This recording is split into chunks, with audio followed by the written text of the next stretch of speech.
Voilà, en 1976, il y a donc 45 ans,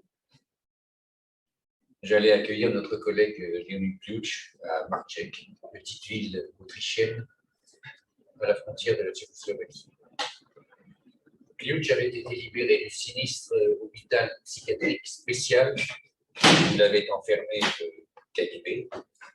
Il avait été libéré à la suite d'une, faut bien dire, d'une stupéfiante campagne de ce qu'on appelait le comité des mathématiciens. Ce comité, d'ailleurs, fut célèbre pendant de nombreuses années après cette victoire sur le stalino-brezhnévisme. Et il va victorieusement à la libération d'autres mathématiciens. Au Maroc, en Uruguay, on me demandait tout à l'heure en arrivant si ça arrive souvent, des victoires comme celle pour Fortuna. Réponse, oui. En 1922, il y a beaucoup plus longtemps, il y a 99 ans, Einstein était invité au Collège de France. La relativité générale avait été en quelque sorte confirmée expérimentalement. Et pourtant, il y eut une forte opposition à la venue de ce Bosch, comme on disait. Ses collègues imposèrent sa présence. Et Einstein fut ainsi le premier Allemand à être invité en France, après ce qu'on appelle encore la Grande Guerre.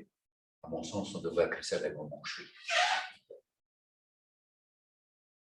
Histoire de nous renvoyer à une ambiance hélas familière, on peut noter certains des commentaires de l'époque, évoquant, je cite, à propos d'Einstein, son nez fort et le type sémite de son visage bouchi, au teint terreux et huileux.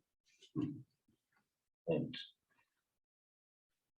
En 1957, il y a plus de 64 ans, notre jeune collègue Maurice Audin était enlevé et assassiné par l'armée française à Alger. Il était trop tard pour le sauver, mais de la soutenance de sa thèse in absentia en Sorbonne jusqu'aux activités du comité Audin qui continuent. Ses collègues furent au premier plan pendant des dizaines d'années pour enfin obtenir la reconnaissance du crime. Les mathématiques, la plus ancienne des sciences de l'humanité, sont une activité universelle.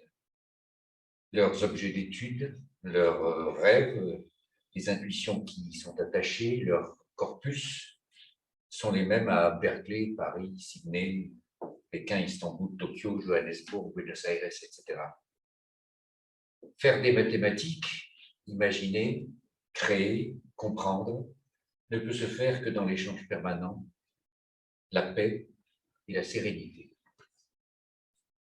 En fait, les mathématiques montrent comment des gens de différentes ethnies, religions, croyances, tempéraments, genre, peuvent ensemble lutter, vivre, créer et travailler harmonieusement. C'est sans doute en partie pourquoi vous trouverez toujours des mathématiciens prêts à se mobiliser pour défendre ses droits élémentaires. Aujourd'hui, le comité de soutien à Kenan Altinel, son université, son institut, fête sa victoire, notre victoire, celle du droit. Salut à toi, Thomas. Salut à toi.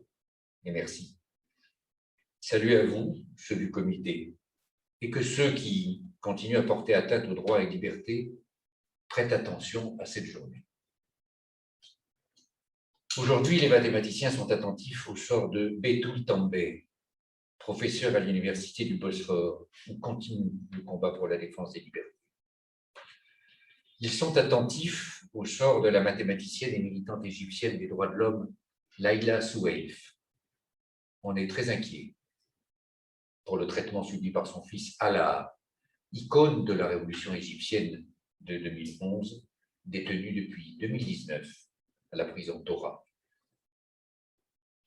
Le cas d'Azat Miftakov illustre les problèmes des droits humains en Russie, encore. Miftakov, doctorant en mathématiques à l'Université d'État de Moscou, a été arrêté en février 2019 sur de prétendues charges de vandalisme liées à un acte de protestation politique.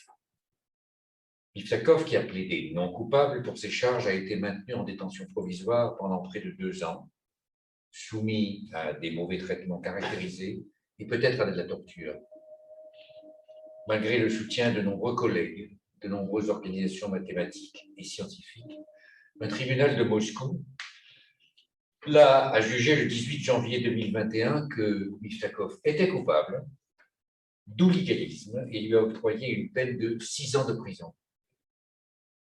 Le 1er août dernier, pas longtemps, il a été transféré à la colonie pénitentiaire correctionnelle russe, numéro 17 à Omout-Minsk, connu pour les mauvais traitements et les tortures infligées aux prisonniers par les autorités. Je crois, je pense, j'espère que les autorités russes vont comprendre à leurs dépens, si Miftakov n'est pas libéré. L'un des slogans des mathématiciens réaffirmés lors de la campagne Fortuna, nous ne céderons pas. Et puis, j'y ajoute ce vieux souvenir, une réplique de Laurent Schwartz, au secrétaire de l'ambassade de l'URSS qui nous recevait en 1975. Citation de Schwartz. Il l'a écrit dans son livre. Faites attention, les mathématiciens sont très puissants dans le monde. Je vous préviens que d'ici peu de temps, on parlera de Lionel Piouche dans toutes les capitales du monde. Fin de citation. Il était gonflé, Schwartz. Mais vous savez quoi? Les faits lui ont donné raison. En attendant, célébrons la liberté et le droit en faisant des mathématiques.